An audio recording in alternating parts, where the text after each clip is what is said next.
अगर मैं कहूं कि 1857 का विद्रोह अचानक नहीं था, बल्कि उसे किसी अनदेखी शक्ति ने सालों पहले ही भड़का दिया था, और वो शक्ति आज तक इतिहास की किताबों में दर्ज ही नहीं हुई।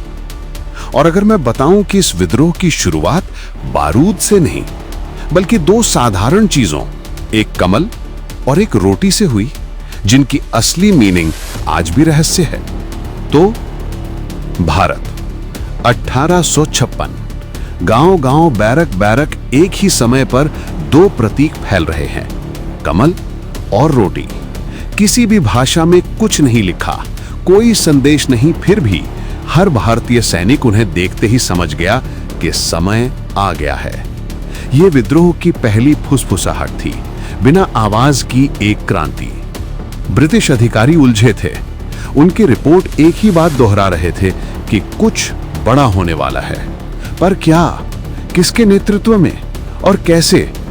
कहीं से कोई जवाब नहीं, बस एक बढ़ती बेचैनी। बैरकपुर का एक शांत सा सैनिक मंगल पांडे, क्या वो सच में आवेग में था या उसे कोई संदेश मिला था? इतिहास ने बस इतना दर्ज किया कि एक दिन उसने बंदूक उठाई और अंग्रेजी शासन की नींव हिला दी।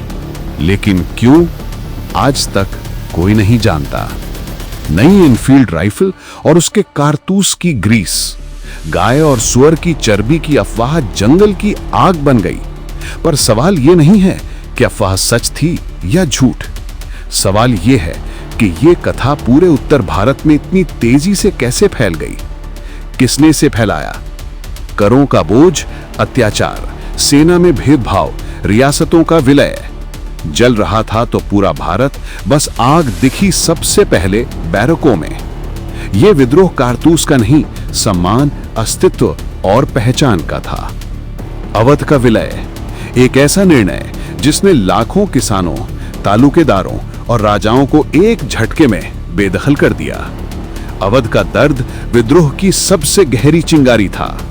10 मई 1857 85 भारतीय सैनिकों को कठोर सजा दी गई। ये वही क्षण था जब गुस्सा लपट बन गया।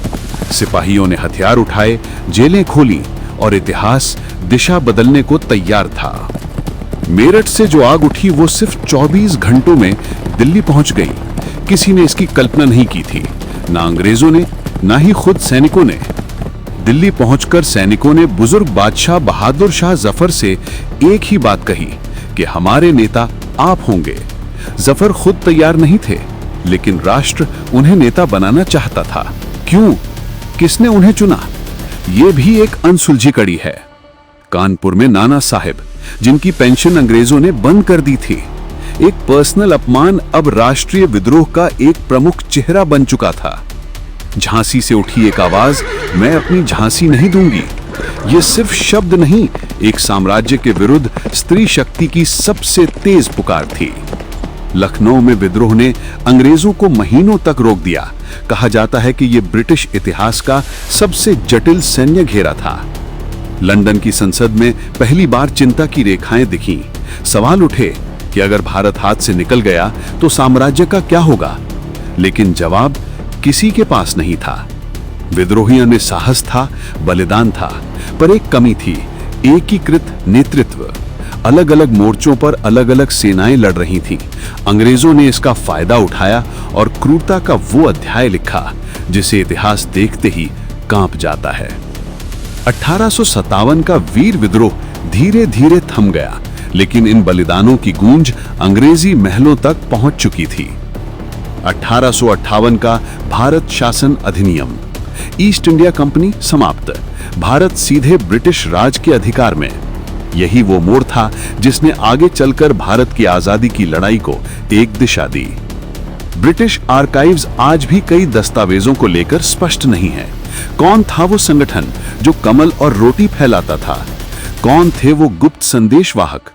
और क्या 1857 की बगावत अचानक थी या किसी बहुत बड़ी योजना का हिस्सा? इतिहास की हर परत में सच छिपा होता है, पर 1857 एक ऐसा अध्याय है जो आज भी अपने सबसे गहरे राज छिपाए बैठा है। 1857 सिर्फ विद्रोह नहीं था, ये वो सवाल था जिसका जवाब आज भी भारत खोज रहा है, क्योंकि इतिहास कभी पूरी तरह नहीं बोलता, वो सिर्फ संकेत छोड़ता है।